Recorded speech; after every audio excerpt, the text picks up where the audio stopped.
Notice of public meeting of the City Commission of the City of Brownsville. Pursuant to Chapter 551, Title 5 of the Texas Government Code, the Texas Open Meetings Act, notice is hereby given that the City Commission of the City of Brownsville, Texas, in accordance with Article 5, Section 12 of the Charter of said city, will convene an executive session and a special meeting on Tuesday, December the 13th, 2011, at 5:15 p.m. and 6 p.m. in the Commission Chambers on the second floor of the Brownsville City Hall, located at 1001 East Elizabeth Street, Brownsville, Cameron County, Texas.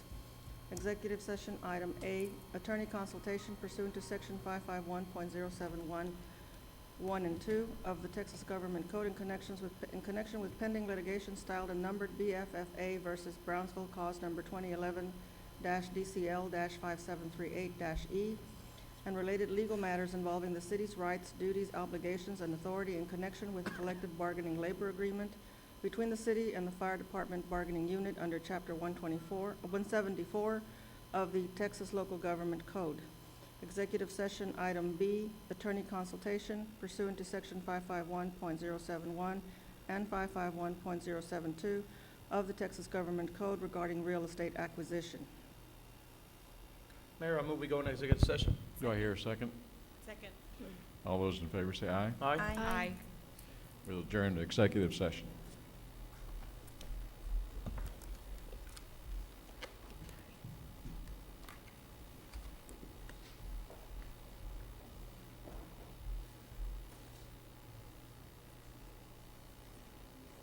Yeah, at 6 o'clock, we'll call the meeting to order. Then we have a pledge of allegiance. Okay, the Pledge of Allegiance. Bean, would you lead us in the Pledge of Allegiance? I pledge allegiance to the flag of the United States of America and to the republic for which it stands, one nation, under God, indivisible, with liberty and justice for all. Honor the Texas flag. Pledge allegiance to the Texas, one state under God, one and indivisible. Sorry about that, Bean. Let us pray. Brad? Father God, we thank you for this great city that we're blessed to live in. We thank you for blessing us with the rain we've had recently.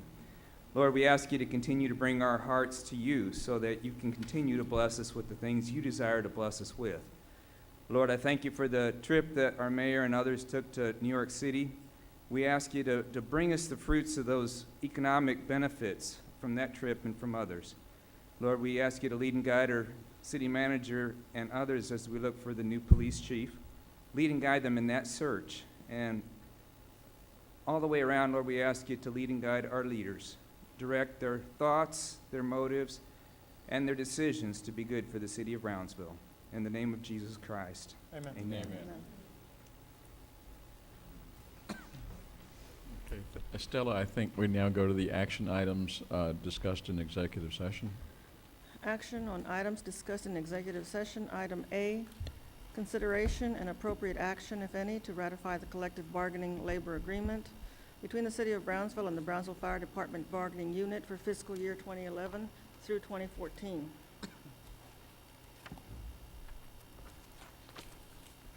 Motion to accept the recommendations of the council. Okay, do I hear a second? Second. I have a motion and a second to accept the recommendation of council with regards to the collective bargaining agreement. All those in favor say aye. Aye. Aye. Any opposed? Nay. Okay. Did you get that, Madam Yes. Secretary? Okay. The next item, I think, with regards to action B, there's the first two items. Do I hear a motion to, John, you're asking those to be tabled, is that I'm going to correct? table the first two items, Mayor. Second. All those in favor of tabling the first two items? Aye. Aye. Any opposed? Okay, John, the third In one. response to your question, yes, I was going to ask those items to be tabled. We're Speedy Gonzalez tonight. We're asking you to authorize the purchase of the premises at 1301 East Madison Street.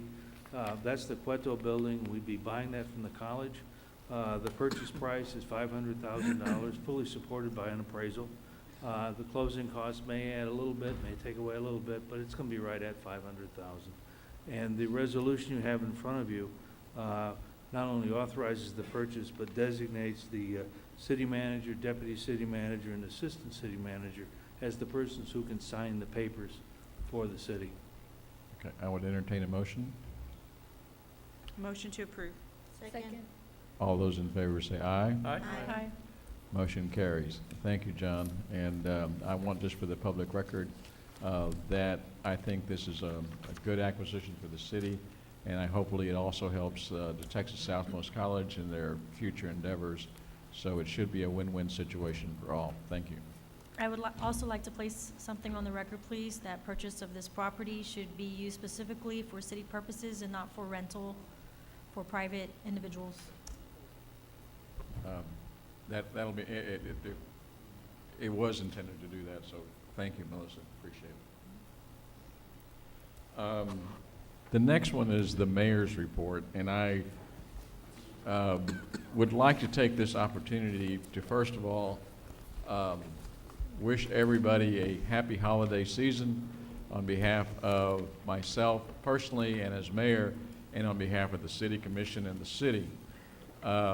I would like to just make a couple of announcements. I think some of you may have noticed, and was mentioned by Reverend, that we did go to New York City, had a very fruitful and meaningful meeting for the couple of days, did a lot of media outlets, met with some potential clients that are hopefully coming to Brownsville, and some that are already here. And I wanted to actually commend the Economic Development Group for some fine planning and for a very successful trip. Like I think some of you may have read in the paper, I don't know all the metrics of how do you measure success, but I do want to know that your city is out there being promoted and that we're open for business. On kind of a different note, I did get a call from Matamoros officials with regard to an article that came out in one of the papers. Somehow or another, it was interpreted that we may have said something that may have been adverse to the city of Matamoros. If something was said, it was certainly not meant to be adverse to Matamoros. We are working with our sister city. And so if I said something, I apologize to all of the people in Matamoros. But it certainly has been always my intent to know that we are considered brothers and sisters, and that the river that runs between us has absolutely no bearing other than a geographical creation of God. So with that being said, the additional thing I'd like to kind of bring up is that I want the entire community to know that with regards to Larry Brown and company out there at the airport, we are up 6% of airport employments from last year. We are the only ones in the valley that are up.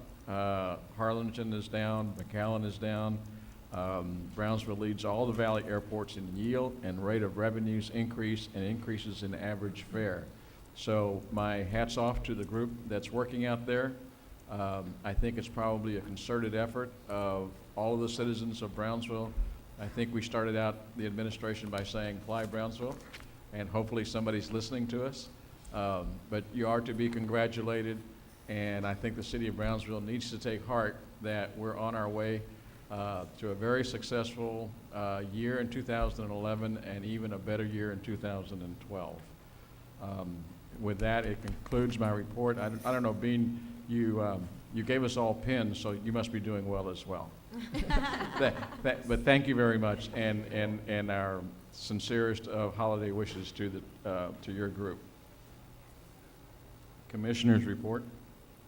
Yes, for wellness, I'd like to take a moment, since the season is the end of the year already, to let you know that the next 2012 season for the Brownsville Biggest Loser Challenge will begin January the 6th. Sign up will be at the Southmost Public Library from 5 to 8, and January the 7th at Linear Park from 9 to 12. This season promises to be even better than the last, with more free educational opportunities and classes and events. We are collecting more and more partners from our business community across our city.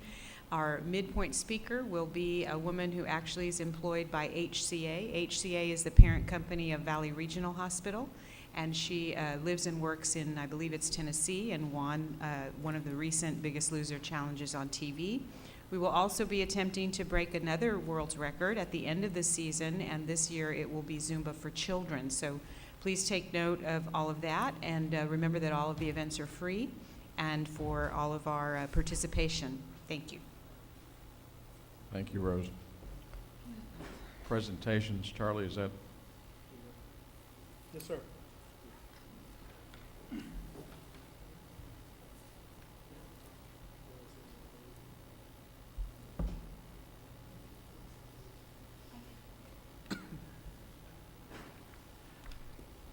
Mayor, members of the commission, please help me welcome the Employee of the Month for December, one of our firefighters, Mr. Joel Rodriguez.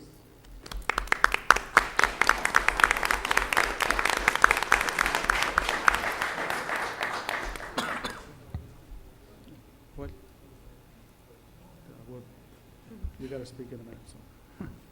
Joel has been a firefighter for the city of Brownsville for 11 years, and the last 3 years he's been one of our fire inspectors. And obviously, his responsibilities is to investigate arson. He is well skilled in that field. We are very proud of the fact that he has created an alliance with city and state departments and federal agencies. He has established a working relationship with, of course, our police department, BISD, United States Customs, United States Marshal's Office, and Cameron County District Attorney's Office, and he is well respected by each and every one of those entities. What we're very proud of about Joel is that he is a volunteer, and he has taken our fire explorers groups to many statewide and nationwide competitions. He's done very well. He's come back with awards. He's very proud of that fact. I think he's more proud of that than the fact that he's one of our great fire inspectors in the city of Brownsville. So as Employee of the Month, he gets, let me see, he's got a lot of pins, so we're going to give him another one. And the watch that we give out, sorry, I dropped the warranty. And the plaque for Employee of the Month for December. And he's eligible for Employee of the Month next year, which he's going to have to wait a while, 12 months or so. We just had our banquet. I want to thank the commission that showed up and helped us out with the awards banquet, and of course our Employee of the Month. The Employee of the Year was Ivan Reyes. So, thank you for your participation in that event, and we'll see Joel there and see if he receives the award next year. Congratulations, Joel.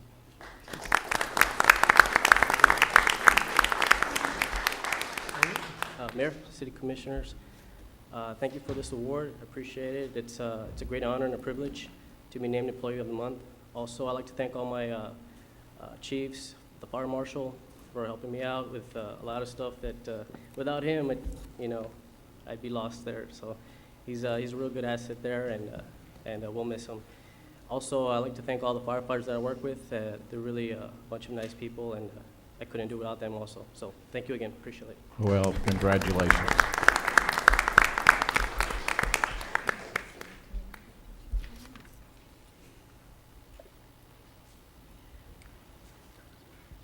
Friendship of Women presentation.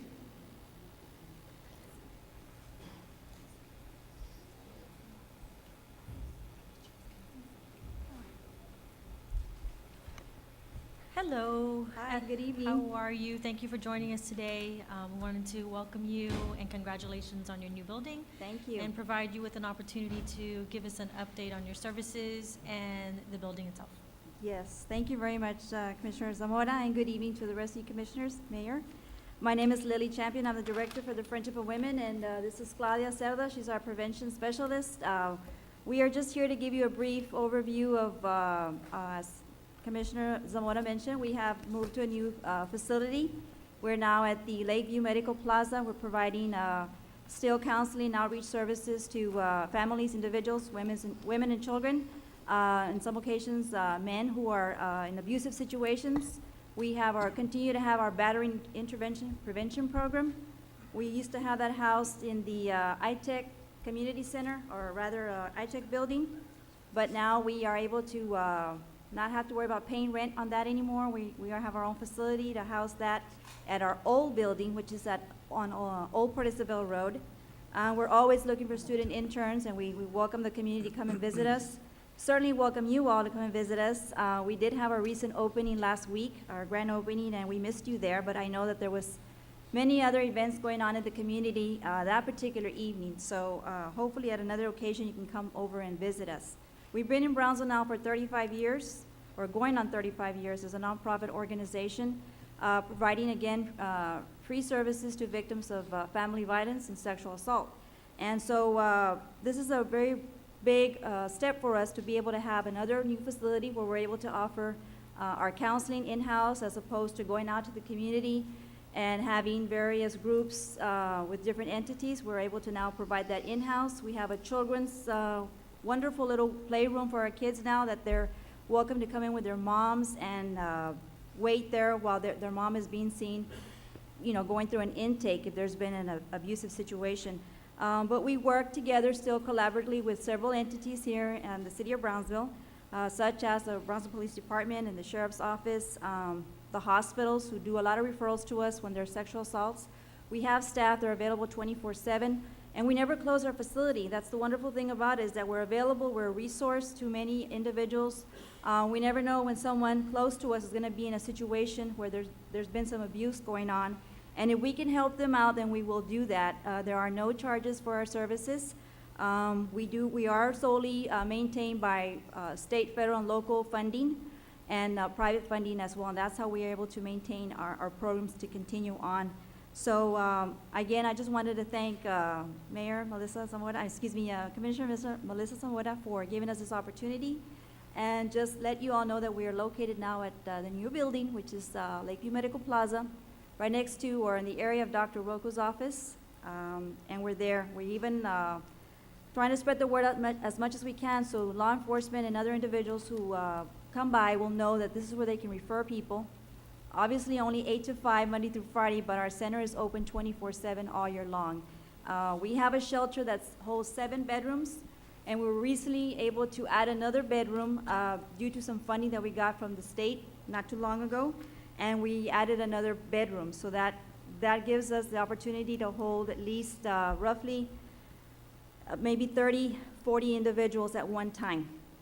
And this is the time of the year when we're the busiest. Unfortunately, there's a lot of abuse going on in basically all over the place, but we're concerned about our community, as this is our community of Brownsville, and we're here to serve those individuals when in need. And there's not a need for them to get counseling, a shelter, then there is the counseling and other outreach services, which Claudia here is gonna just wanted to let you know a little bit about some of the programs that she works with out in the schools at BISD.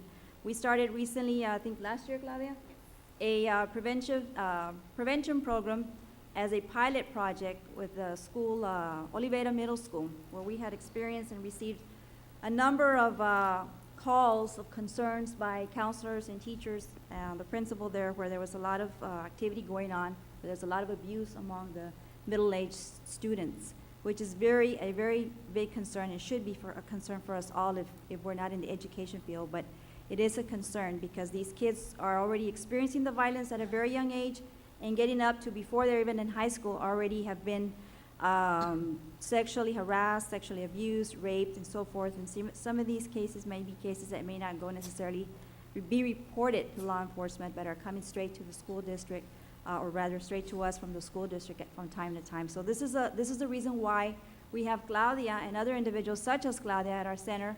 And Claudia's very experienced. She's been with our agency now on 7, 8 years, Claudia? At least 9 years with us. So she's been there 9 years. I've been there 10. So she's got the experience of working with these kids and educating them in the school system, and working with the counselors, working closely with those teachers and the principals that will allow us to come in and offer the prevention opportunities to the students. Again, we just have a little pen and a brochure that has basic information about us. but where we can be reached, and we'd appreciate it if you can keep us in mind so that whenever you have someone that you might need to refer to, by all means, send them to us, and we appreciate your time, your support. Also, Mr. Cavler, thank you also for signing those grant applications when it's time to come around. I probably have to visit with you again soon as we end this year and start a new year, a new fiscal year. So thank you for that support as well, sir. There's many other individuals in here. I think I saw Chief Garcia in here somewhere. So Chief, thank you as well. He's been very supportive throughout the years, and we really appreciate that. And without the whole community helping to support us in one aspect or another, that's how we're able to maintain and keep our programs going. So again, thank you all very much for your time, and we appreciate your future support. Thank you. Thank you.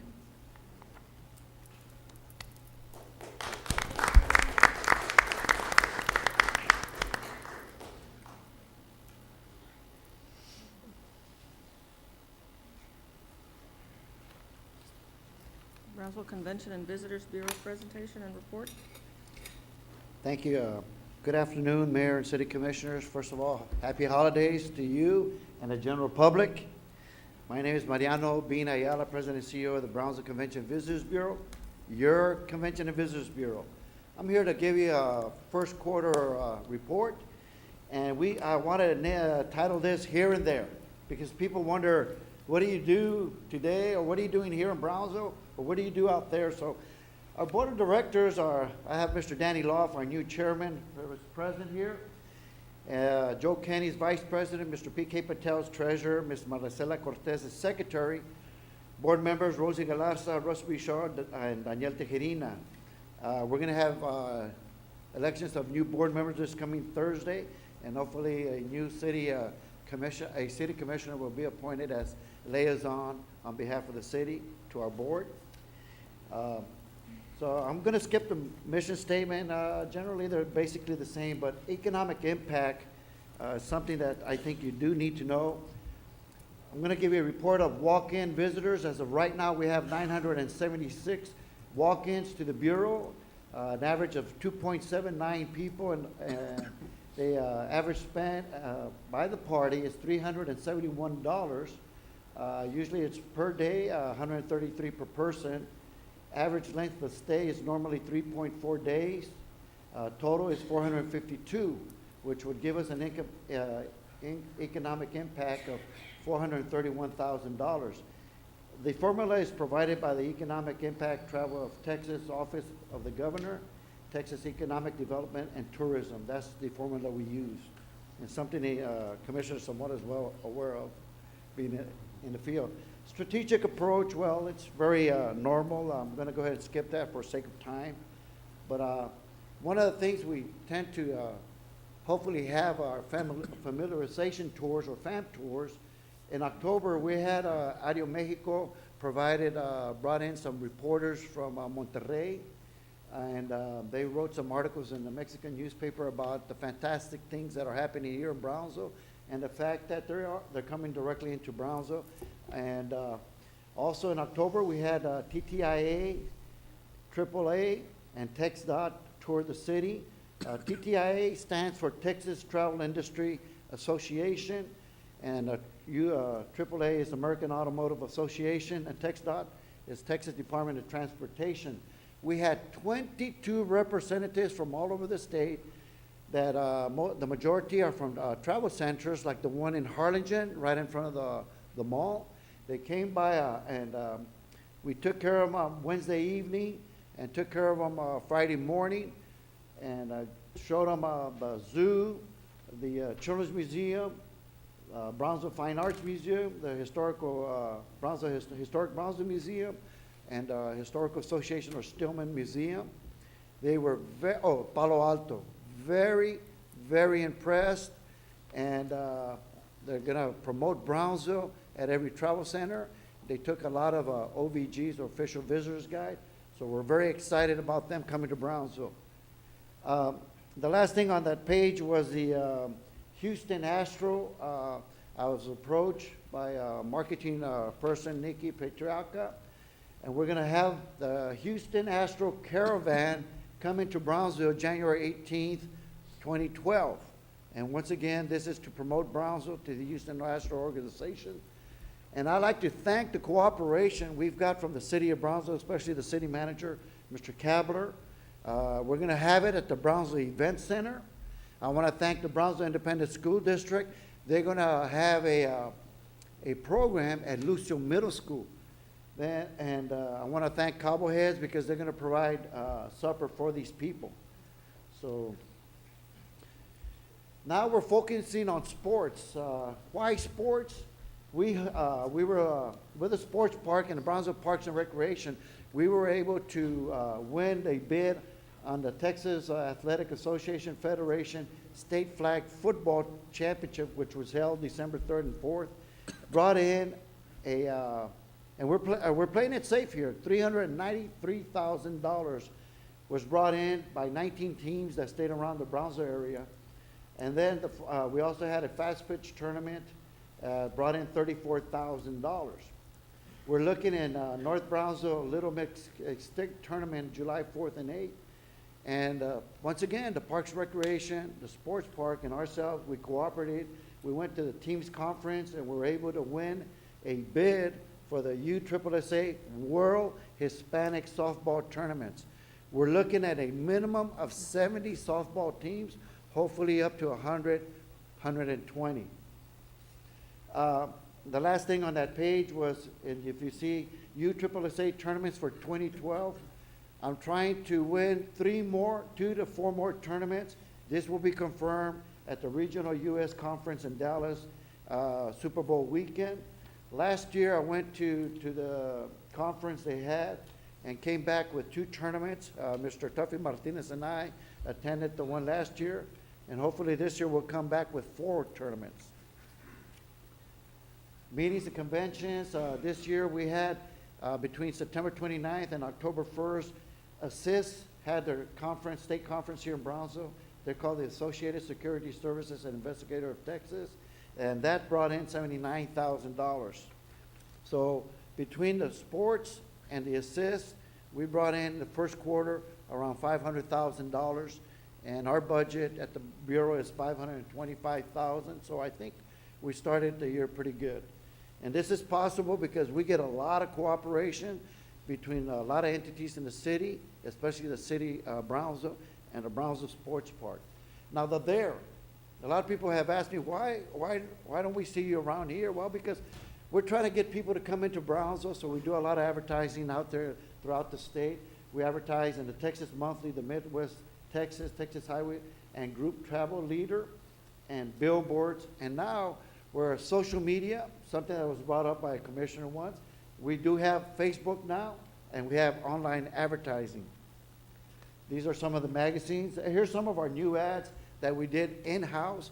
Miguel Colasier is our new communications director, and he's the one that came up with these new ads, and we're promoting in Mexico with our friends in Mexico. Únete, come descubre Brownsville, donde usted puede comprar, visitar, disfrutar, conocer nuestra historia. And then we also want to continue advertising in sports magazine, Run, Jump, Slide, Play in Brownsville. So these are things that we use, some of our old advertisement, some of the billboard ads. This Group Travel Leader, we were lucky enough to get a call. We went ahead, were quoted. Miguel was quoted, gave a little bit of history on the shower days. We got this picture of the dancers and the gentleman on the upper right, well, the dancers. And this is 25,000 people subscribed to this magazine. And this was at no cost to Brownsville. And I keep saying shower days and what have you, and I'll tell you why I'm wearing my Guayabera. But now, here, what are we doing here? We had a marketing committee with citizens throughout Brownsville, a lot of key players, and one of the things they kept saying, hey, we need to start doing stuff here in Brownsville, letting people here in Brownsville know what we're doing. So we took that and ran with it. So now we have a poster that says, looking for something to do poster, and we'll show you a picture in a minute. Well, go back, please. And then we have the website. I'm very proud of our website. We're going to ask everyone to start going to our website because our website is for every public entity in Brownsville. And we're asking them to send us all their upcoming events, and we'll post it on our webpage. So that's why we're saying, you know, Brownsville Information Center. We want everybody in Brownsville to go to our webpage to find out what's happening in Brownsville, looking for something to do. We also now have a telephone app that we can go to your mobile phone, which is now what a lot of people are doing, and you can go to our webpage with your mobile phone. And we're promoting our festivals and our local events. There's a picture of the webpage. I'm very excited about it. And this is our Facebook page. And Miguel, would you like just to tell them what the Facebook's about? Yeah, well, the idea of Facebook is to start getting more connected with people in the community and outside of the community as well. And we've started, posting a lot of the events on Facebook as well. So a lot of the organizations around will send us events and we'll get it up there. We also started a Facebook ad to increase, likes on our page, which is important to keep developing those connections. And so the Facebook, we started it back in September, and now we're up to about 112 likes, and they keep growing exponentially each day. So, it's taken off. So.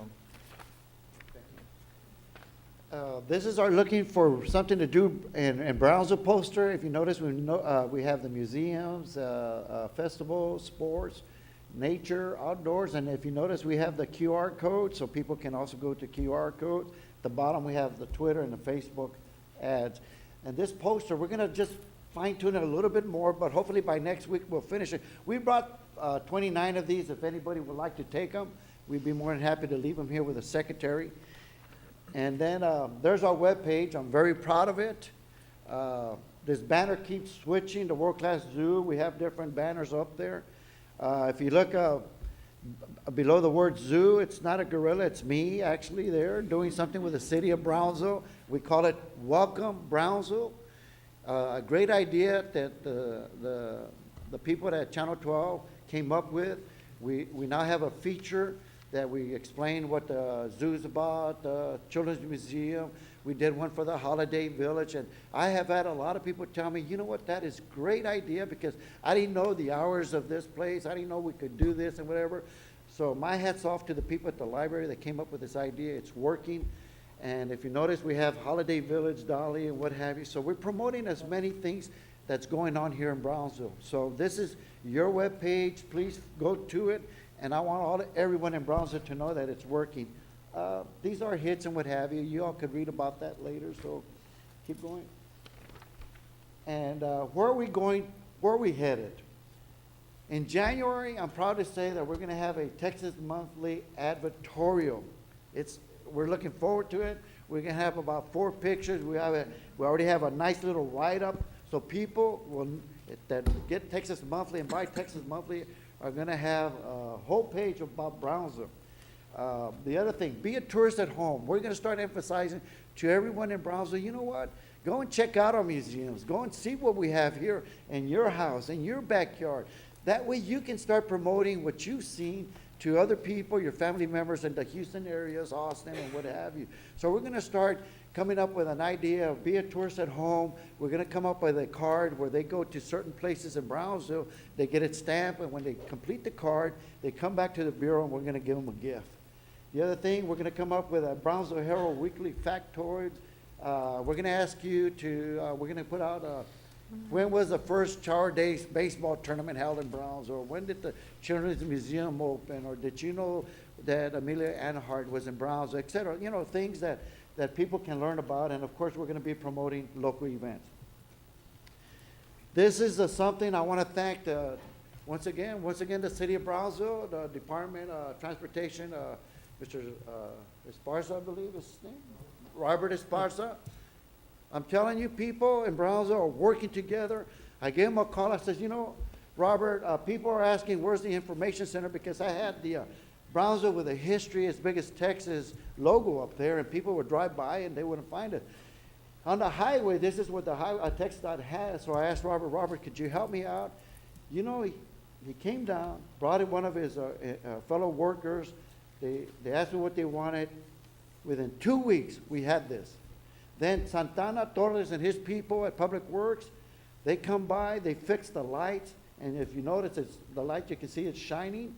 They put lights in front of the building. Now you can actually see our building in the evening, and there's still more work to do. But I'm telling you, the people of Brownsville, the department, the city of Brownsville are coming together, helping us put the Brownsville Information Center out there where everyone can see it and know where it's located. And I want to thank each and one of those. Where we're headed, this is what we're going to put in the Texas Monthly. Viva Fiesta. That's why I'm wearing my guayabera. I want everybody to know that Brownsville is a city of fiesta. We're happy people. I have so many people coming to Brownsville and say, man, all of you are so friendly. I can't get over it. Everywhere I go, I'm greeted with a smile, a handshake, a pat on the back, an abrazo. I mean, they're used to shaking hands at a distance. And here in Brownsville, we say, hey, how you doing? And you know what? Wow. Wow. And why not put that out there? Our world famous zoo, Charo Days, our Air Fiesta, our Latin Jazz, our etc. On and on. So this is the ad we're going to put in the Texas Monthly, and we're proud of it. We're excited, and we want everyone in Brownsville to be happy and proud of what we're doing for you, because we want you to promote us. This is what we had. Brownsville on the border by the sea will always use, always. We had Brownsville Olay, a fiesta every day. We've had friendly, historical, affordable Brownsville with history as big as Texas. We promote Brownsville Sports Park. Why? Because we market Brownsville. These are the things out there. We're not going to use them all anymore, but this is what's been out there. We're going to start focusing on Brownsville on the border by the sea and a fiesta, Brownsville Fiesta. And this is what we're going to end it with. Is the last one? Oh, the last one didn't come out. Okay. This is the future. Fiesta, always a fiesta. We're always happy. There's always something to do. October, we have the Latin Jazz. We have Zufari, Chara Days. We have Air Fiesta. We have the Holiday Village. We have sports tournaments all the time. We have swim meets. We have soccer tournaments. What isn't there to do in Brownsville? We've got it. We're always excited. That's where we're going. So with that, I'm opening up for questions. Wow. I have a question. Yes, ma'am. Fantastic. I'll use a different word. How do we get the app? How do people get the app?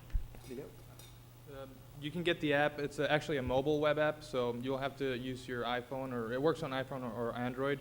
You'll go to your brownsville.org, and you'll be directed to the app, and you can just save it to your home screen or to your bookmark it, and you'll be able to browse local events and listings for hotels and local listings as well. Okay, for and businesses. how do we or other people give you information about events to be posted on the website and such?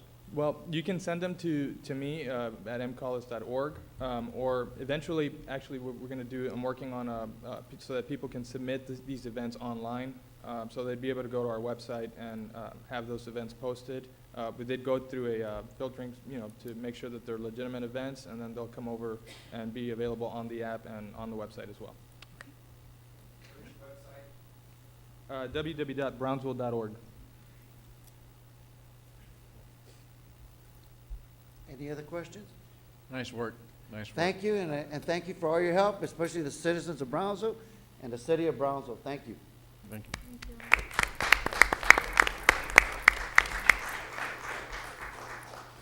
You know, for some reason, I think it's appropriate. At this time, I would like to give each commissioner, invite each commissioner for a couple of minutes to wish the city of Brownsville, all of its people, a happy holiday season. So we'll start with you, Commissioner Rose.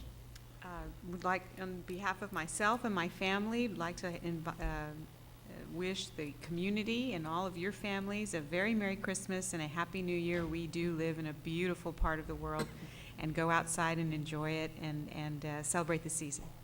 Commissioner. Thank you, Mayor. I'd like to wish everybody also Merry Christmas, y de parte de mi familia, desearles una feliz Navidad y recordarles a toda la gente recordar que la Navidad es el nacimiento de nuestro Señor Jesucristo, y no perderse en lo materialístico. So please, don't lose yourself in all the materialistic hoopla that goes on, remember that the reason for the season is the birth of our Savior Jesus Christ. So Merry Christmas to everybody. Feliz Navidad. Thank you. John? Thank you, Mayor. I'd like to also wish everyone a very happy holiday season, a Merry Christmas, and a Happy New Year. It's been a pleasure working with these folks up here, with all the wonderful employees at our city that I got to see at our banquet, and most importantly, serving you all, the public. So I wish you and your family a very Merry Christmas. Thank you. Melissa?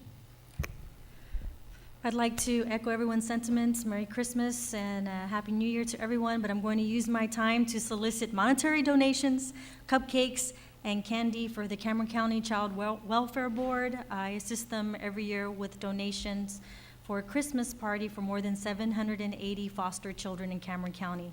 So if you're willing to donate even a dozen cupcakes, a bag of candy, or even $20, please contact me. My number is 455-7044, or email me. My information is on the City of Brownsville website. Thank you. Jessica, what we were doing is we're giving all the commissioners the ability to address the public and wish them a happy holiday season. So you're next. Wow, I just walked in.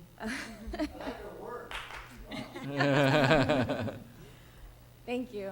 Well, first of all, it's been a very hard year for a lot of us. It's been a big year of transition. And I want to wish everybody a very Merry Christmas. We had elections this year. We had a lot. We came into our office here. And it's an honor, an absolute honor to serve for you, because as a citizen sitting on the other side, I saw so many things that I didn't like or that I wanted to correct. And any of you, stand up and have a voice and do what you feel is right. And that's kind of what I did all year this year. But more than anything, if anybody has a concern in District 2 or anything with the City of Brownsville, I open you with welcome arms. Please, please, please come and find me. I am here for you. I'm an advocate for you. And I can be reached on my cell phone. It's private. I'm about to give it out. Thank you, Tony. It's not a city cell, but I can be reached at 459-4444. Very easy. Everybody remember it. Write it down. Put it on your refrigerator. If you need something, it's 459-4444. And my email is jtetreau. It's kind of hard to spell, but jtetreau@cob.us. And of course, my Facebook. Yeah. But if anybody needs anything, I am here for you. We're going to bring in the new year. I love the City of Brownsville. I love everything it brings. We are a city that is unlike any other, and we need to stick together and focus on getting the work done and forget about all of the pettiness and whatnot. We need to work together to be a strong city. And that's the message that I want to relay to you for the new year. And I want to wish every single one of you a happy holidays, Merry Christmas, whatever you celebrate. We're with you, and we love you. Thank you. Thank you. Estella? I just wanted to take the time to say Merry Christmas to everybody and reiterate the fact not to forget the importance of family. I think in today's times and days, we forget to take the time to enjoy primarily our children and our significant others. So just make sure you take that time right now during the holidays when things slow down and we have a little bit more time for ourselves to enjoy the company of our family and focus on what's important, truly important. So have a happy holiday, safe holiday season, and a happy new year. Thank you. Estella, I think we'll go ahead and go to the next. I think the rest of it are consent items. Consent agenda items A through J. Approve? All in favor say aye. Aye. Okay, motion carries.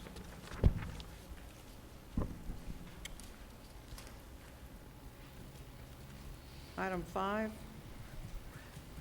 public hearing and action on first reading of ordinance number 2011-1551 to authorize the city manager to abandon and close a portion of a 60-foot right-of-way described as Avenida de Oro, adjacent to Lot 27, Block D of El Pedregal subdivision. Good evening. My name is Eduardo Santillan with the Engineering Department. This portion of right-of-way is not in use. We have some utilities, but we're retaining some utility easements. Our department recommends approval to abandon it. To close public hearing? Any second? Second. All those in favor say aye. Aye. Motion carries. Move to Public- approve? Second. All those in favor say aye. Aye.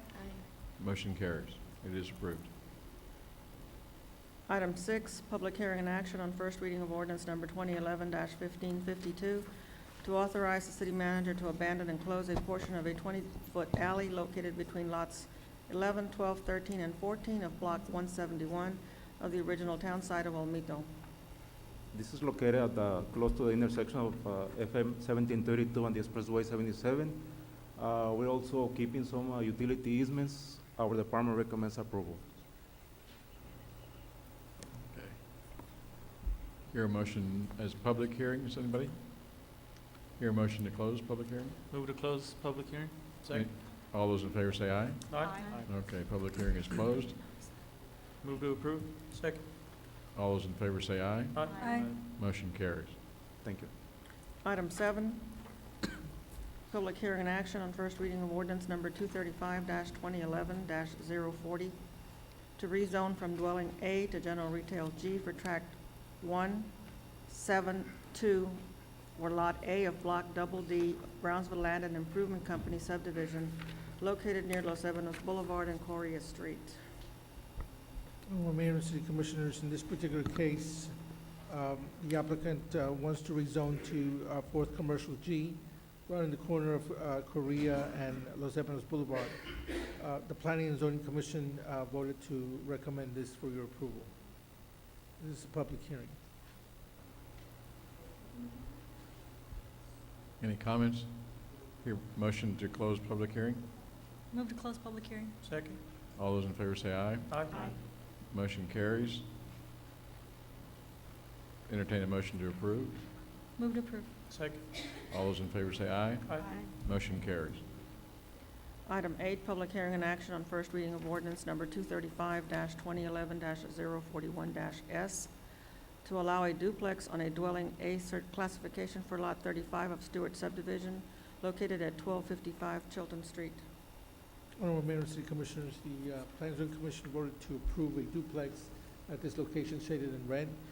This is a public hearing. Any comment? Entertain a motion to close public hearing. Motion to close. Second. All those in favor say aye. Aye. Public hearing closed. Motion to approve. Motion to approve. Second. All those in favor say aye. Aye. Motion carries. Item 9, public hearing and action on first reading of ordinance number 235-2011-604-CU, an ordinance to allow a conditional use permit to sell on-premises alcohol at 1.3 acres of Lot 1 of Freeport Park subdivision located at 7115 Padre Island Highway, Suite B. Honorable Mayor and City Commissioners, this is a wet restaurant that wants to sell beer and wine. This was discussed at the last meeting. There was some confusion with the vote, so we're bringing it back for reconsideration. The Planning and Zoning Commission had previously voted to approve this to recommend approval of this application. So it's here for you for your consideration again. What was your confusion on the board, on the votes? It was on the voting, I believe. What was your confusion? The one after, which should have been the first one, and they voted on the two different ones? No, I Wasn't believe, that- no, this was the one where I believe we did not get the votes. Oh, we didn't have the votes correct? Yes. Okay. So we're bringing it again for discussion. So it's a public hearing, it's a restaurant, you may want to put the site plan, but it's a restaurant and it's a suite, so there's surrounding buildings of industrial and commercial establishments. The reason why it's here is that the property line is within 200 feet of a residential area. So they're asking for the conditional special use permit to sell beer and wine in this restaurant. Robert? Robert Estes. Last time I think you voted against it, or maybe you held it back, but the discussion was that the residential area was in proximity of this thing, okay? That's what the whole issue was last time. And it's the same thing brought up. I think it's called the Crystal Palace? Used to be. Used to be the Crystal Palace, now it's a restaurant. it's a Yes, restaurant, we voted and they against divided, and you did vote it. But it seems like something happened here. They brought it back for the same thing. The question is, I do have friends that lived in that neighborhood, and I did ask Ben last time if there were other places that sold beer. They said across the street, at the restaurant that's right there. But the issue here is the residential area. That's the key issue here.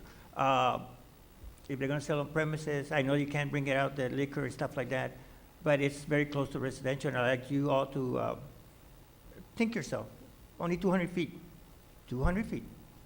Would you like to have a place that's selling beer and you get drunk? So please consider that. Thank you. Commissioner Samora, didn't we discuss this one? We did, we voted against it. I think the issue was the voting wasn't recorded correctly. Okay. We did vote on it, but Okay. Well, I tell you what, the first thing we'll do is there anybody else who has a comment for public hearing? Yes, sir. Yeah, please come to the microphone.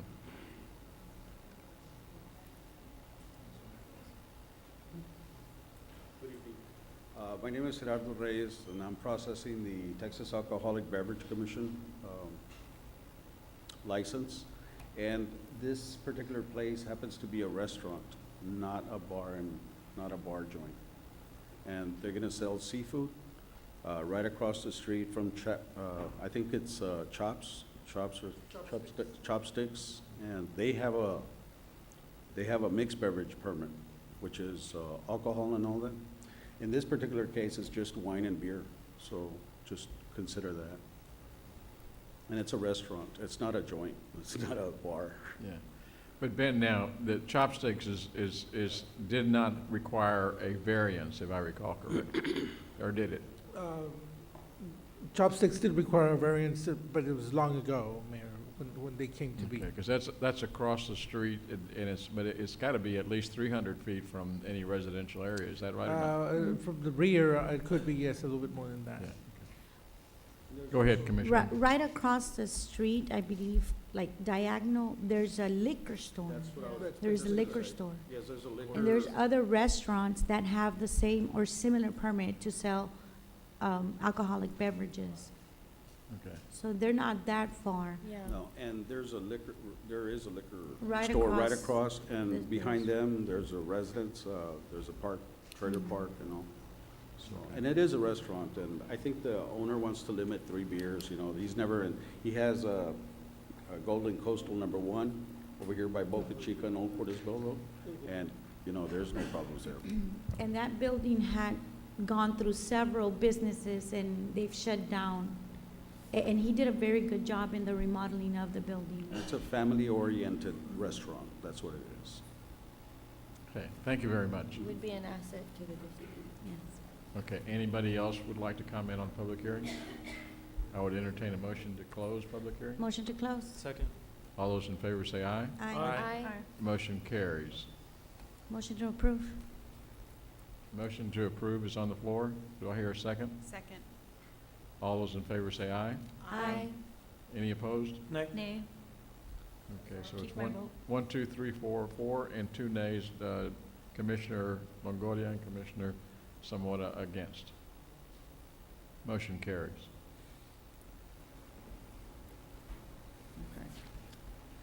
Item 10, public hearing and action on first reading of ordinance number 235-2011-605-CU, an ordinance allowing a conditional use permit to sell on-premises alcohol in Lot 1, Block 1 of Cherry Estates located at 2353 Old Port Isabel Road.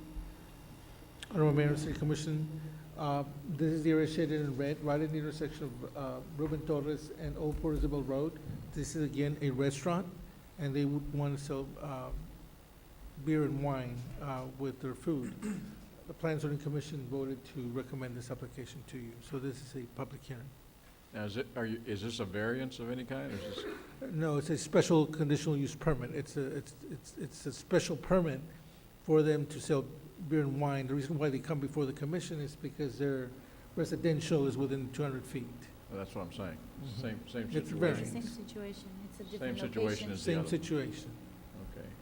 Any public comments? Commissioners, anybody? I'm not familiar with that site. Is that the one that's by Dana Road? No? Yeah, Dana Road is further to the west. This is a green complex that's sort of, yeah, there's the stripes and,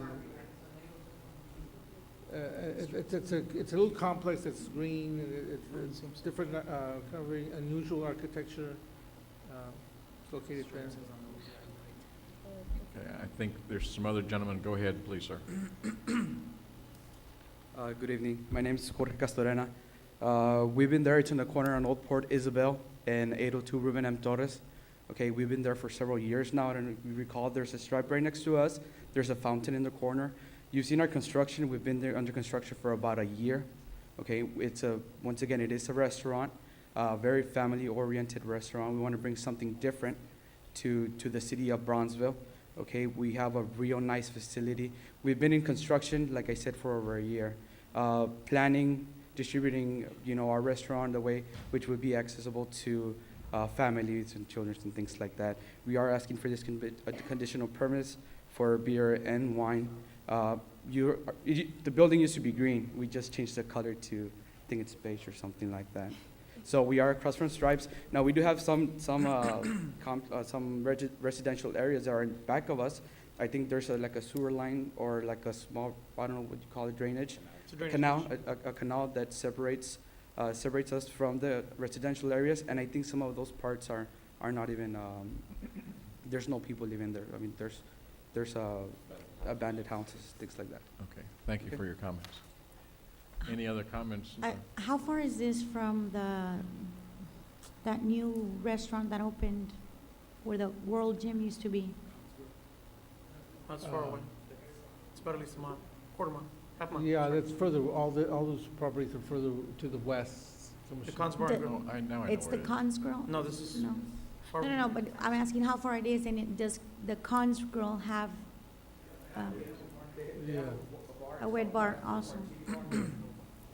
It's across the street from this place. Yeah, okay, now I know which one it is. The green. Okay, any other comments by anyone?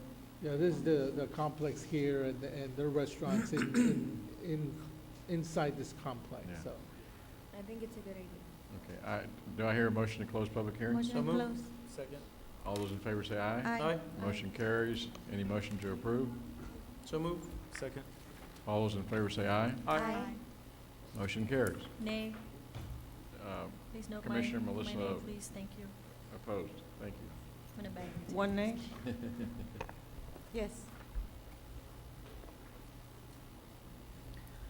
Item 11, public hearing and action on first reading of ordinance number 235-2011-606-CU, an ordinance allowing a conditional use permit to sell on-premises alcohol for Lot 3, Block 1 of Mystic Meadows subdivision located at 1905 Central Boulevard. Honorable Mayor and City Commissioners, this is a new Wingstop restaurant, located there, they're shaded in red. Again, this is a conditional use permit to sell a beer with their food. This is a public hearing. Okay.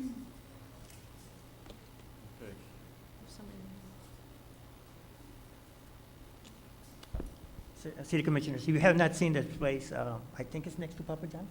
Oh, no. That's the next one? Okay. Yeah, it's very nice, and I can't disagree with this place, 'cause it does look very nice. It is very nice. Thank you. Thank you, Robert. I guess that's an endorsement. Never before seen. Any other comments, public comments? Yeah, see, he conflicts me because one minute he's against conditional use permits and the next minute he's approving it. So, I don't know, I don't get you guys. You need to go visit the other one, Mr. Okay. Esti. Can I entertain a motion to close public Motion to hearing? close. Second. All those in favor say aye. Aye. Motion carries. Any Motion to motion to approve. approve? Second. All those in favor say aye. Aye.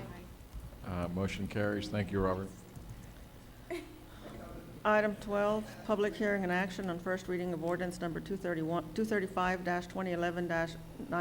235-2011-904 to rezone from dwelling Z and general retail V to dwelling G for Lot 1 through 15 of Block 128 of Olmito Original Town Site, located near FM 803 and Coach Street.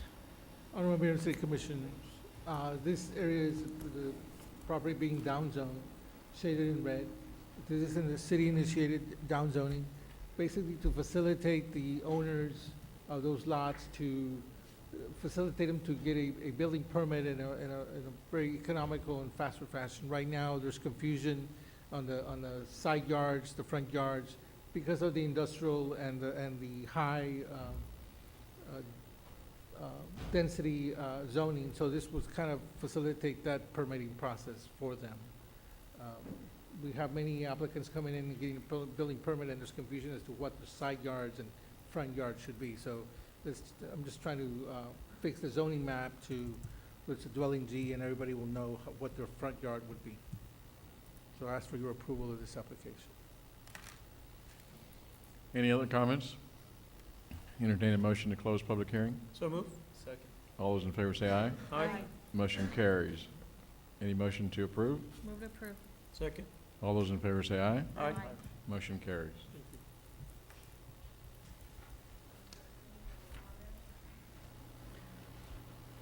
First person is Mr. Zeke Silva.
regarding appointment of a mayor pro tempore and a deputy mayor pro tempore.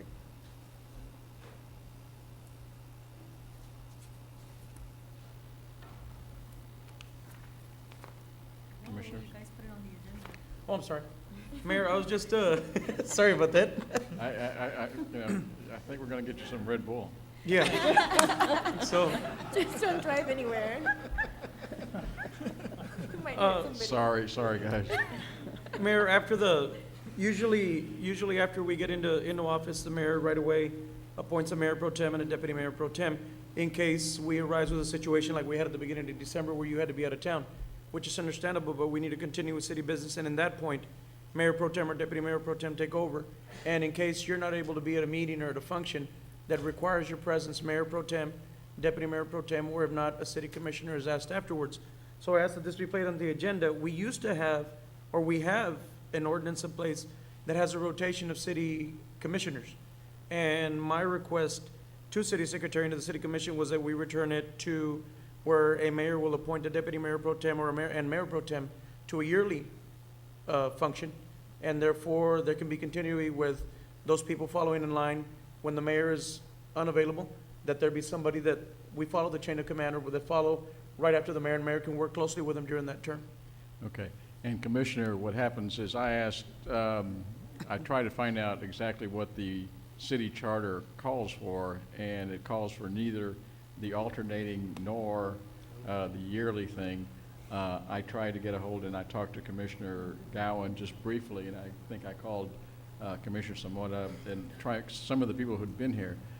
It seems to me that the rotation aspect of it has worked well before, and I would recommend that we allow each one of the commissioners to maybe serve a couple of months for this next year, so that we do have. I totally agree with you. The thing is that it wasn't a big priority in all of the things that we were facing, but I truly believe that we need to have something. And so I'm going to suggest to the commission that perhaps maybe a motion would be in order that we do the rotating every 2 months, and we'll do whatever the commission wishes with regards to how we start and how we go through, so that everybody gets a chance to function in that capacity. That's Mayor, my main concern on putting this wasn't to try to pressure you to do it or to change any kind of an ordinance. It's just when it comes to city business that needs to get done, and in the fact that when you need to be out of the city, that there be somebody established where we can still continue with the meeting, and then it'd be reported back to you when you get done. And I appreciate that. I think we shouldn't stop because I'm out of town. Like I said, I just haven't gone through all the steps, but I did want to make sure that we did not violate the city charter. Mhm. But I think that we don't violate anything if we go on this alternating route.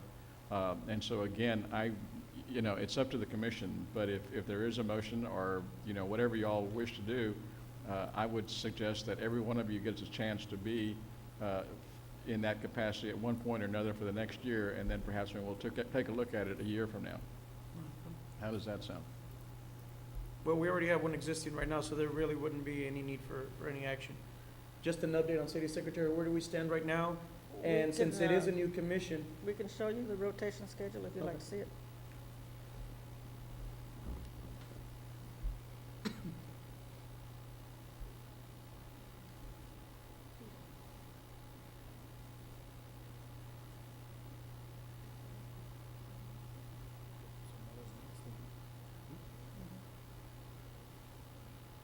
And I think we'd have to, I was the mayor pro tem. You say you're not kidding, man, you didn't. you didn't know it, but,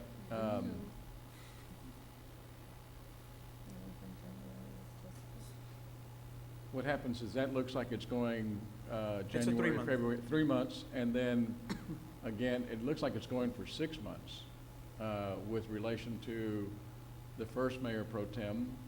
Then it starts down to only July, August, September, 3 months. I think everybody needs to have an equal amount of time on both of those particular mayor pro tem and deputy mayor pro tem for a period of 2 or 3 months. If you do it for 2 months and everybody gets a shot, everybody will be mayor pro tem and deputy pro tem, and there will be 6 of you, and that all of you will be able to fulfill the capacity in one point or another. you know, for 1 year, and then let's take a look at it a year from now, so that we can see if that works successfully and we can continue it. What is the pleasure of the commission? Stella, why do I show on there as being Mayor Pro Tem for 6 months? That's what I'm saying. I don't understand Where? how that works. I wasn't, but Where was that on the? Camarillo member? was Mayor Pro Tem during April. Oh, that should have been Camarillo and Yeah. Gowan, right. That's probably just a typo. You weren't, Yeah. yeah, no, that's incorrect. No, because Camarillo at that time was Deputy Mayor Pro Tem, so So right then after he that, he continues. moved up to He Mayor Pro moves Tem. up.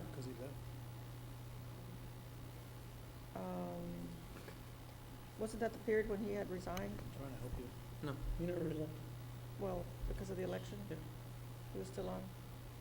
Then it's a typo, because I'm not, Okay. nobody's supposed Yeah, to it just have ran on six. three- it It's ran on 3 months and then everybody It's 3 months moves. for each one. Yeah, and the reason I 3 say months. 2 months is because that way everybody gets a shot to do it at least 2 months, and that takes care of all 6 commissioners for a period of 1 year.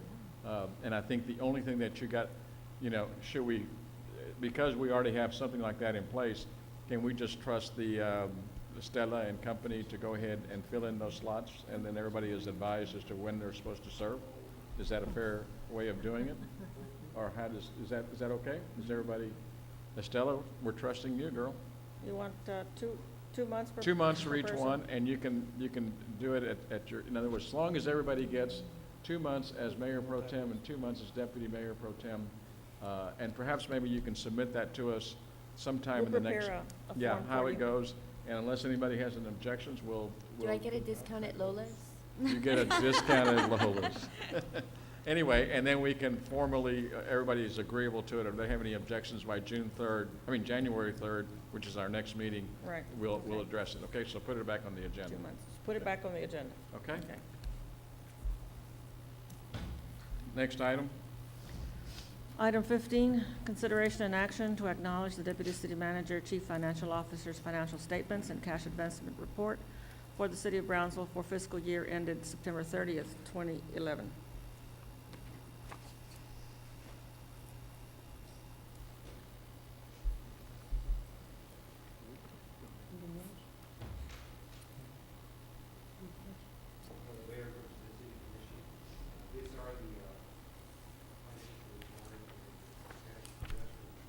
The fiscal year that ended September 30th, 2011. These are all unofficial numbers. At the present, our auditors are reviewing our financials. They're going through our records, and sometime in March of next year, we should have an audit report. This is, I'll start off with a little bit of highlights regarding the 2011 financial report. Oh, by the way, you do have a more detailed report that shows all the funds, as well all the revenues that the city, all the operating funds that the city has. But this PowerPoint presentation just gives you highlights of the fiscal year 2011. We had a decrease in fund balance of a little over 1.4 million from the previous year. Sales tax increased a little over 1.4, or about 4.7% over 2010. Bridge revenues decreased 4.83%. There was a transfer, a cash subsidy to the airport, an increase between 2010 and 2011 of 199,244. There was a decline in hotel motel tax of 13.7%. The estimated fund balance in the general fund at the end of 2011 was $7,882,423. This was the projected amount when, what the budget showed. Even though the budget showed $7,882,423, we had a positive variance at the end of the year of $5,791,534, which in effect, we have an estimated unaudited fund balance at the end of 2011 of $13,673,957, which is a lot better than what was anticipated or what was in the budget. Medical insurance expenditures increased 1.6 million over prior year, but the fund balance only decreased 83,138. The fund balance at the end of 2011 for this particular fund was a little over 3.8 million. We're hoping that expenditures in the coming year will decrease as we move forward. Workers' compensation, which is another plus for us because we see a decline in expenditures of 198,776, or 17.26% from the previous year. Workers' compensation expenditures are based on payroll, so if the payroll increases, obviously the expenditure also increases. We experienced an increase in sales tax collections during 2011. This is after a 2-year decline, which began in 2009 and 2010. We probably won't reach the 2008 sales tax receipts, which were the highest ever, until 2013 or maybe 2012, but I'm looking at more like 2013. And this, what do we look for in the budget for coming year? Obviously, our economy is slowly rebounding, and again, we will continue to monitor our expenditures to make sure that we do not exceed the budget. This is the general fund balance sheet, and the main thing here is the fund balance at the end of each of 2011, and again, the fund balance is 13,673,957. If you look at the summary for the general fund, we had expenditures exceeding revenues of 1.4 million, and that's the reason why our fund balance declined to 13,673,957. Sales tax, this is the 2011, we had a 4.7% increase. How are we doing this year? We have 2 months for fiscal year 2012. Our sales tax is increasing at 2.5%, but we are below budget by 0.31%. This is a chart of the sales tax, and you can see 2008 was our best year. We are slowly rebounding, and again, we're hoping to hit that 2008 in the near future. The bridge fund, there are decreases in revenues as a result of the traffic at Los Tomates or Veterans Bridge. Our revenues went down 61,104. And this is a good summary of what has happened at our bridge that we owe jointly with Cameron County. You can see at 2006 we had a very, very good year. Since then, there's been declines. The general fund, again, the budget at the end of 2011 showed a 7,882,422, which we exceeded. This is a little more breakdown as to some of the revenue categories that are in the general fund, and there's the final amended budget with actual numbers on the second column, and then there's the variance on the last column between the budget and the actual amounts. And you can see on the revenues we had a positive variance of 2,782,747. One of the major ones there that we saw an increase is fees and services, property taxes, and we also had a larger increase than what we anticipated from the PUB. On the expense side, we see, again, same description. You have the final budget versus the actual amount, and we actually spent 4,177,694 less than what was in the budget. And as we move forward down there, you'll see that again, the fund balance, we run all those numbers, you'll see the fund balance budget of 7,882,423. The actual amount was 13,673,957. This is another breakdown of some of the expenses, and this revenues and expenses, and this compares fiscal year 2010 with 2011, and by categories in revenues and expenditures. And again, if you look at the very bottom, you'll see that there was a decrease in fund balance of $1,405,517. This schedule shows the revenues and expenditures, and it shows you the highest revenues that the general fund has, and that's being the sales tax, which is almost 26% of total revenues in the general fund, followed by property taxes of 22.2%. Expenditures, the main one of expenditures is the public safety at 58%. One of the things that the rating agencies, when we meet with them, they always look at what our reserves are. If you recall, a few weeks ago, or a few months ago, you passed a resolution that requires us to maintain at least a 15% fund balance reserve. At the end of 2011, we had a 14.4% reserve. This is just a pie chart of all the general fund revenues and cash transfers.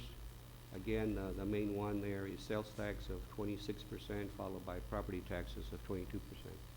And this is another pie chart of the expenditures, again, public safety leading the way at 58%. One of the areas that obviously we looked also is the fund balances, and we have maintained strong balances for several years. There has been a drop in the last 2 years, as you can see there, from between 2009, 10, and 11. And again, 2011, anything that I discussed tonight on 2011 is all unofficial or unaudited numbers. Again, these are the percentages that we always want to maintain in order to have a strong fund balance. We certainly don't want to be less than 15%, 14.61, 14.4%. It's still a good percentage, but obviously we want to be at the 15% level. This again, then we look at one of the areas that the rating agencies favor us is that we are very conservative when we prepare our budget. We always end up with positive variances, not only in revenues, but we also end the year with positive variances in revenue in the expense side. And you can see here that we had an estimated fund balance of $7.8 million. We ended up with 13.6 million. One of the areas that we also look at is the franchise fees that two of our solid waste collection companies, the residential and the commercial, and we generate from those contracts almost $9.9 million. Building permits, we're seeing an increase as we move forward. Again, our economy is rebounding. These are some of the breakdown of the building permits between 2011 and 2010.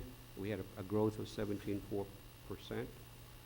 As we move forward, the Convention and Tourism Fund, there was a drop in hotel motel tax, as I said earlier, of $190,943.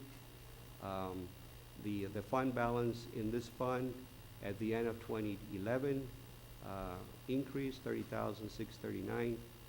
We had a fund balance of $233,458, and one of the reasons there is we had a transfer from the general fund increase of $251,646 that you can see at the top on the revenue section.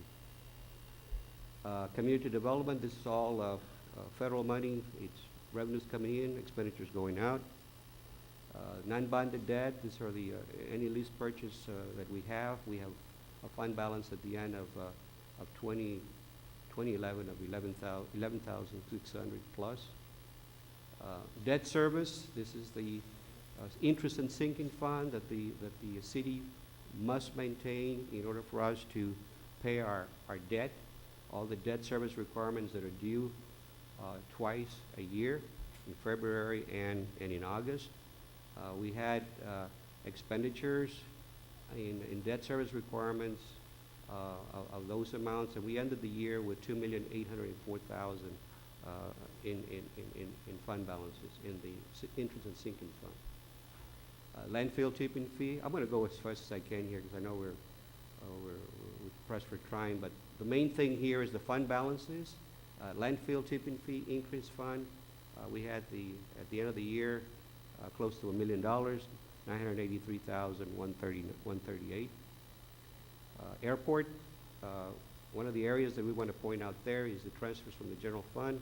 We had an increase of $199,244.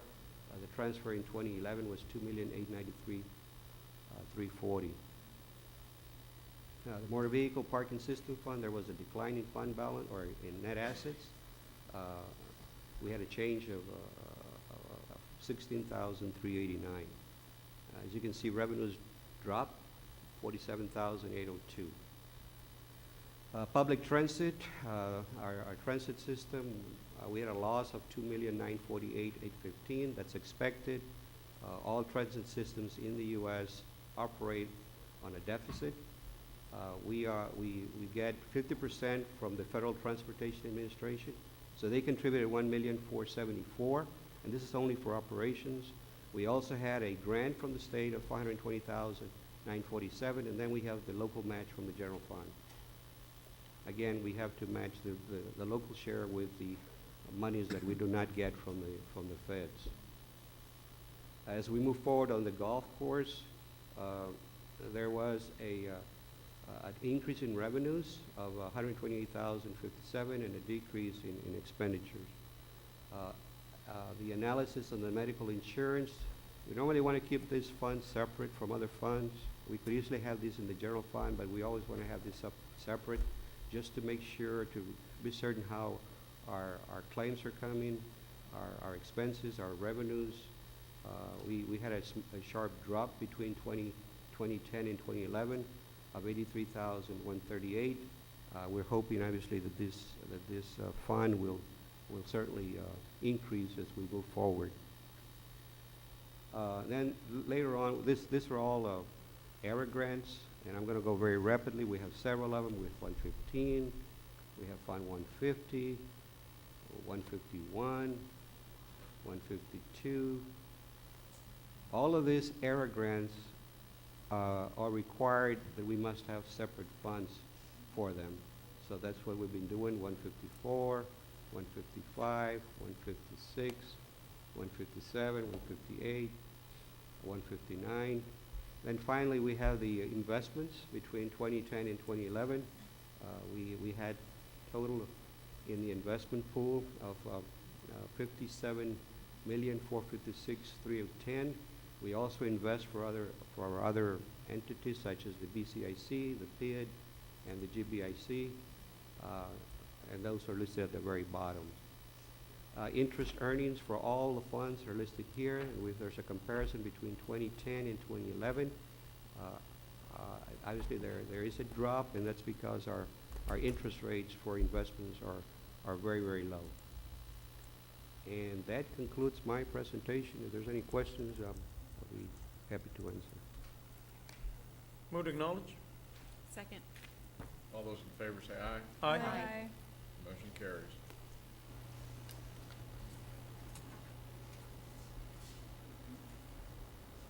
Item 16, consideration and action to adopt ordinance number 2011-1550 to authorize the issuance of up to $25 million in principal amount of City of Brownsville, Texas general obligation refunding bonds, Series 2011A, authorizing the execution of an escrow agreement, a paying agent and registrar agreement, a purchase contract, and other instruments and procedures related thereto, delegating authority to certain city officials to select outstanding obligations to be refunded, and approve all final terms of the bonds, approving an official statement, and calling certain obligations for redemption.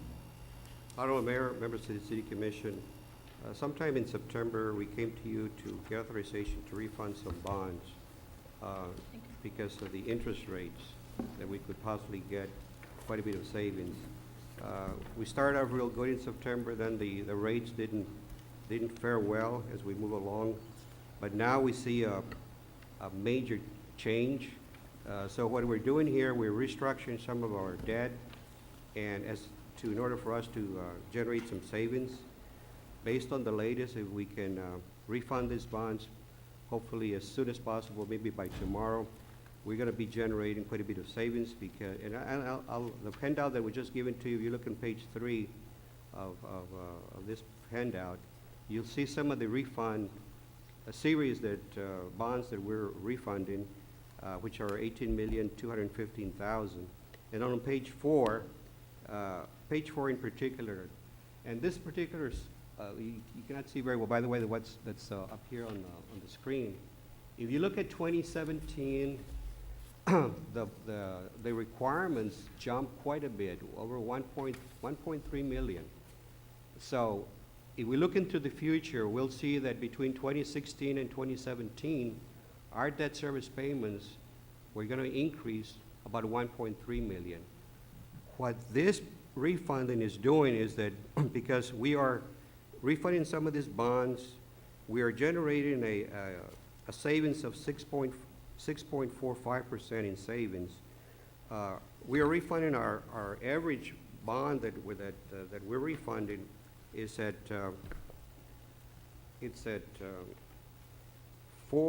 right now 4.54% are the bonds that we refunded. We're going to refund them at a rate of 2.6. As if we do this, we're generating a savings of $1,355,925. That's on page 4. So when we go to 27, and I'm looking at page 4, if you go to 2017, we'll be able to use those savings of $937,720 to ease the blow that's coming in 2017, so we won't have that much of a large payment that will be due in 2017. So this particular refunding that we're asking you to approve tonight is a major savings for us. We haven't seen such a savings in quite a long time, especially when we're going to be saving quite a bit of money at a very low interest rate of 2.64%. We've had meetings with our 3 rating agencies. Obviously, when we go, and this were all done by conference calls, we're always kind of concerned because of the economy. We met with them. I talked to them on the phone. All 3 of them kept our rating at the same, meaning that for Moody's, we had a AA3. For Standard & Poor's, we kept the rating at A+, and Fitch Ratings kept us at the same rating as before, a AA-.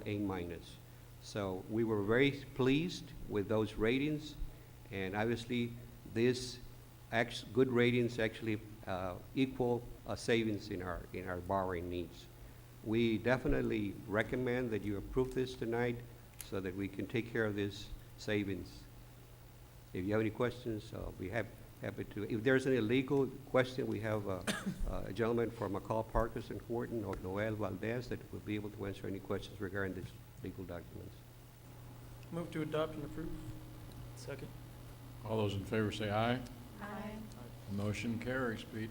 Thank you. Just give me this stuff. Yes. Item 17, consideration and action to authorize the acceptance and expenditure of the Texas Department of Public Safety, Department of Homeland Security FEMA Grant Programs Directorate, a fiscal year 2011 Homeland Security Grant Program, State Homeland Security Program, awarded to the Brownsville Office of Emergency Management and Homeland Security in the amount of $47,724.41. Honorable Mayor and Commissioners, my name is Odian Leal. I'm the Interim Emergency Management Administrator in your Office of Emergency Management. The item before you is a request and acceptance of the 2011 Homeland Security Grant. This is a federal grant that originates in DHS and FEMA. The City of Brownsville has been granted $30,000 under the Law Enforcement Terrorism Protection Activity Grant, which will be used for protective equipment for the Brownsville Police Department SWAT team. An additional $17,724.41 has been provided through the State Homeland Security Program grant for use by the Brownsville Fire Department Hazardous Materials Response Team in enhancement of their detection equipment. This is a 100% grant which requires no local match. Staff recommends acceptance of this grant. No local match, move to accept. Second. Thank you very much. Okay, do we have a motion and a second, right? All those in favor say aye. Aye.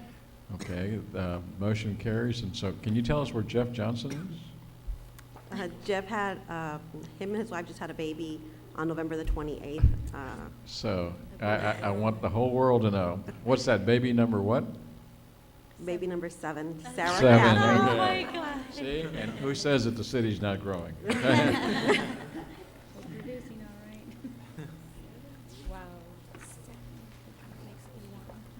Okay, I'm sorry, I had to do that. Go ahead to the next item. Item 18, consideration and action on resolution number 2011-073 to adopt the Lower Rio Grande Valley Regional Interoperability Communication Plan Standard Operation Procedures. Honorable Mayor and Commissioners, as you're aware, since the terrorist attacks of 2001, various efforts have been undertaken at the federal, state, and local level to help ensure that emergency responders are well equipped to protect our residents from either natural or man-made threats. One of the findings of the federal 9/11 Commission was related to the need for emergency responders from various jurisdictions, from various departments within jurisdictions to be able to communicate clearly with one another using their standard issued radios. City staff has worked hard over the past decade to ensure that our public safety radio system allows police officers, firefighters, public health officials, and other responders to communicate with each other using existing radios. Staff has also worked to ensure that patching technology is in place to allow communication with other jurisdictions when needed. The item before you involves a region-wide implementation of the standardized programming template for public safety radios, as well as regional acceptance of the standard operating procedure for the training and use of public safety radios. Staff has reviewed these SOPs and these templates and is in agreement within their implementation. Approval of this item will help ensure that Brownsville radios are programmed in such a way as to ensure that quick interoperability with any Valley Fire, police, or public safety officer can be quickly accomplished. Staff recommends approval. Motion to approve. Second. All those in favor say aye. Aye. Motion carries. Thank you so much. Thank you. Send our regards to Jeff, okay? Will do. Thank you. You have a good evening. Item 19, consideration and action on resolution number 2011-072 to authorize the submittal of funding applications to request funding from the Brownsville Community Improvement Corporation for quality of life projects for fiscal year 2012. Delina Barrera, I function as Director of the Brownsville Community Improvement Corporation. What you see before you is a resolution. What's required under the BCIC applications is that the governing board is made aware of applications being submitted by any type of agency. In this case, these are all the applications that are being submitted from the City of Brownsville to the Brownsville Community Improvement Corporation for funding. Move to approve. Do I hear a second? Okay. All those in favor say aye. Aye. Motion carries. Thank you, Lorena. Thank you. Item 20, consideration and action to authorize the City of Brownsville to enter into a contract with Cameron County Emergency Service District Number 1 to furnish firefighting services to the unincorporated areas of Cameron County designated by zone number 1 on the official Fire Protection Service zone map of the CCESD Number 1. Honorable Mayor, Commissioners, you have before you a contract by Emergency Service District offering $322,995 to the City of Brownsville to provide fire service to the county area. We're here before you for your approval on this. Move to approve. Second. All those in favor say aye. Aye. Motion carries. Thank you. Chief. Item 21, consideration and action to authorize the City of Brownsville to enter into a contract with Cameron County Emergency Services District Number 1 to furnish ambulance and emergency medical services to the unincorporated areas of Cameron County designated by zone number 1 on the official Fire Protection Service zone map of the CCESD Number 1. Honorable Mayor, Commissioners, this is also for providing ambulance service and medical care to the citizens of the county area for $222,148.55. That's above the billing that we also send them, just to let you know. Your motion. Motion to approve. Second. All those in favor say aye. Aye. Motion carries. Thank you, Chief. Thank you, sir. Item 22, consideration and action to approve leasing of real property located at 1254 East Monroe Street and to Rio Bravo Wildlife Institute. Honorable Mayor, I ask this item to be tabled, please. Move to table. Second. All those in favor say aye. Aye. Motion carries. Item 23, consideration and action to award a term contract for safety boots and safety shoes for the city of Brownsville. Honorable Mayor, City Commissioners, it is the intent of the city to contract with a qualified vendor to provide the city of Brownsville employees with safety boots and safety shoes. So the recommendation is to award a term contract for safety boots and safety shoes for the city of Brownsville. And this is going to the Boot Jack of Brownsville, Texas, at the stipulated prices in the tab sheet that it's included on the agenda. This contract shall commence upon award by City Commission and shall expire September 30th, 2012. And the city has reserves the right and option to extend the life of the contract for 2 additional 1 year thereafter if it's mutually acceptable by the vendor and the city of Brownsville. Funding for these services will be derived from each user's department's operating funds. Your motion? Motion to approve. Second. All those in favor? Aye. Aye. Motion carries. To award a contract for engineering and surveying services for capital improvement street and drainage improvement project for the city of Brownsville Engineering Department. The recap for this project is that on January the 18th of this year, the Purchasing and Contracting Services Department presented a term contract on a rotation list for engineering and surveying services and miscellaneous projects for the engineering department. The update on November the 28th, 2011, the city of Brownsville received a proposal for engineering and surveying services to request design work of Jefferson Street and drainage improvements for the same street. As a resolution 2008-078, contracts greater than the threshold of $35,000 require approval by City Commission. That's why I'm here to present this item. So the recommendation is to award a contract for engineering and surveying services for capital improvements, streets, and drainage improvements for the design work for Jefferson Street and drainage improvements to Ambutech Engineering of Brownsville, Texas, in the amount of $59,500.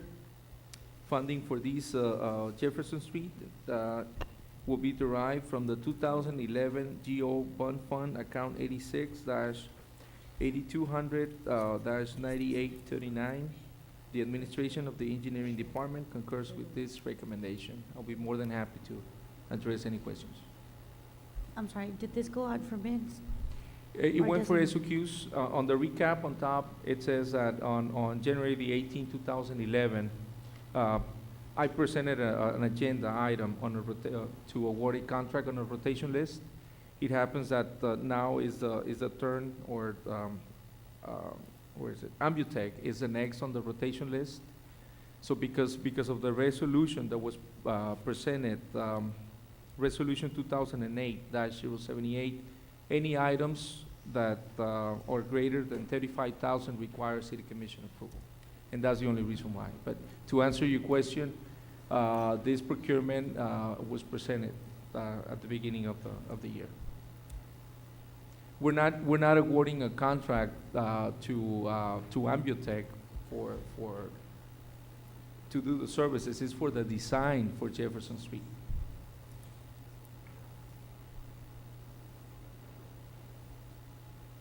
They're the next ones on the rotation list. Can you Therefore, explain the we're presenting. rotation list? I'm not sure that we understand that. The rotation list, would you, Can Robert, you- would you Robert, explain can you- how it Yes. works? I think you have several firms on there, and they each Yes, get- if you look on the agenda, the next page, you will see that there's an analysis where it explains that there's 1, 2, 3, 4, 5, 6 engineering and surveying firms on a rotation list.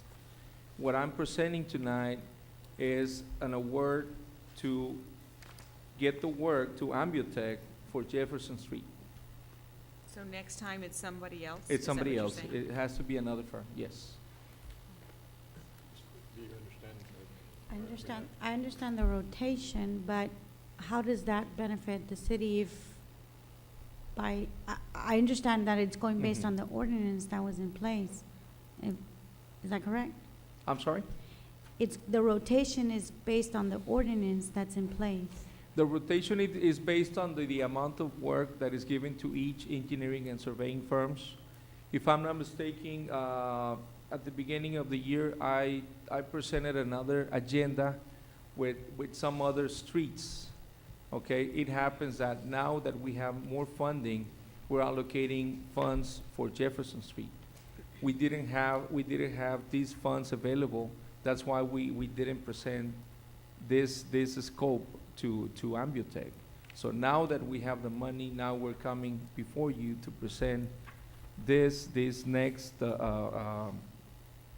street, which is Jefferson Street, to Ambutech, and because it exceeds the threshold of 35,000 in each city commission approval. No, I understand. I just don't understand the background as to why that ordinance was put in effect. Because it prevents this from going out into. Under local government code, there is a section that back in, I believe I attached this here. By law, it used to be back in, if I remember, before 2007, the threshold for procurement was at $15,000. Okay, there was a resolution that was approved. Let me see if I attach that resolution.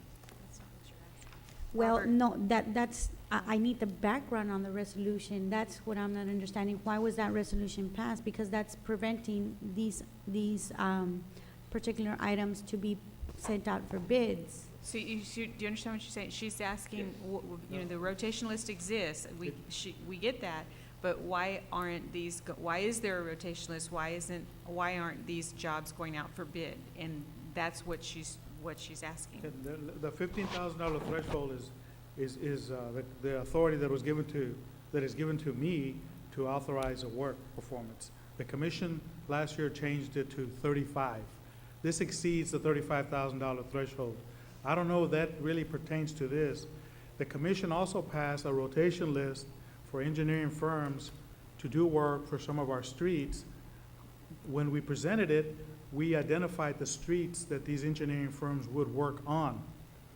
Since then, we want to have West Jefferson as a viable street for this, and it just so happens that the rotation identifies Ambutech as the next engineering firm on the rotation. I understand the Okay. rotation, and I understand, but what I don't understand is why the ordinance was put into effect. That's what I'm not understanding. You know, Can I explain that? Robert, let me just, my recollection and my understanding when I kind of reviewed what you guys did, or the commission before we got on there, was, and I don't know if this is actually happening or not, but there is a rotation of different engineering firms, and my recollection was somehow or another there was an equalizer by saying how much money was going to go to each engineering firm with regards to the project, so that everybody would share equally in the work and in the funds that were being utilized. Now, I don't know if that's correct or not. No, the resolution that I was referring to, it was the resolution that was presented back in 2008 to increase the threshold for the city. Yeah, but that's not answering the question, my friend. Okay. Okay. The question that is before this commission right now is, I don't care why you did it, but what is the purpose of doing it without going for bids? And I don't care about the 15,000, I don't care about the 35,000, because that allows a little bit of flow to go through the city manager's office. But this is a $59,000 award, and were other firms, engineering firms, given the opportunity to bid on this, and if not, why not? That's the question. Okay, let me answer, let me give you a few answers. Under Chapter 2254 of the Local Government Code, it allows municipalities to qualify professional services, in this case, engineering and surveying services. So when the city wants to make an approach for professional services, we cannot ask for price. We need to qualify the firms first. In this case, what we did, we went out for statements of qualifications, and we qualified several firms. We put them on a rotation list, and then we negotiated at the end a rate. And that's what we're following. If you look on the analysis, we have a fixed rate of 8.5% of the total construction cost that is paid the same to all the engineers and surveying companies to do work for the city. So to answer your question is, we did procure the services because professional services are not procured by asking for a price. We need to qualify the companies first to be able to give them some work. In this case, it was in such a way that all the engineering and surveying firms work on a rotation contract at the same rate. The rate is 8.5% of the total construction cost of the design work. So quite frankly, I don't think you answered the question. The reason being is, I know you have certain, firms that are qualified as engineers for certain specifications. And I realize that you have a certain rate of the 8.5%. But how do we know that when you say we rotate, how do we know that everybody gets an equal opportunity to bid? And how do we know that, one company doesn't get a greater majority of the monies that are being spent on those services versus another? That's the question.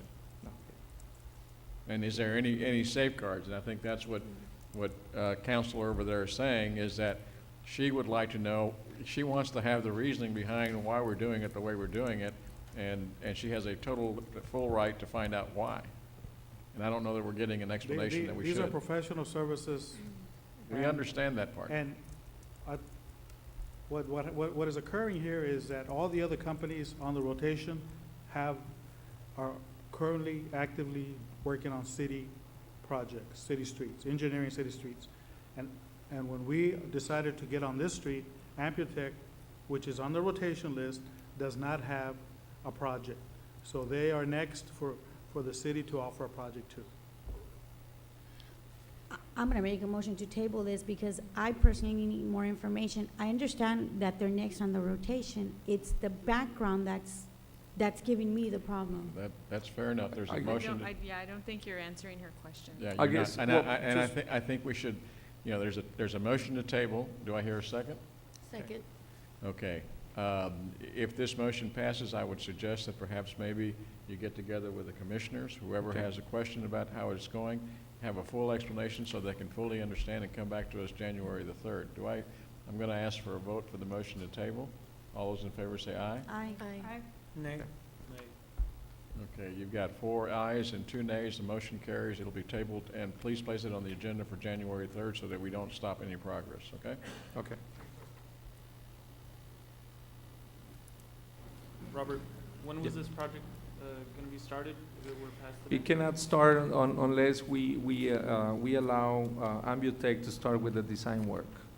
And just for the record, it's always been the case where the engineering department, they approve equal amount of work for each engineering and surveying firm. Robert, it's not the question. I think if you satisfy these ladies, and I mean, we hear what you're saying. That's fine. And I'll so bring I don't think 2 weeks is going to make a whole lot of difference on this project. But the second token is, I think these commissioners are entitled to have their questions answered and fully, and not by having answered another question which is not pertinent to what we have before the table, okay? And if we can do that, Sure. and provide it for all commissioners, because I think, and myself, because I think that would be good for all of us to learn, okay? Okay, I'll bring it back. Item 25, consideration and action to award a contract for the purchase, delivery, and installation of video conferencing equipment for the Brownsville Public Library System. Okay, on this agenda, the request of the Library Public Information Department Director, Jerry Hedgecock, the Purchasing and Contract Services Department solicited DIR proposals for the subject procurement.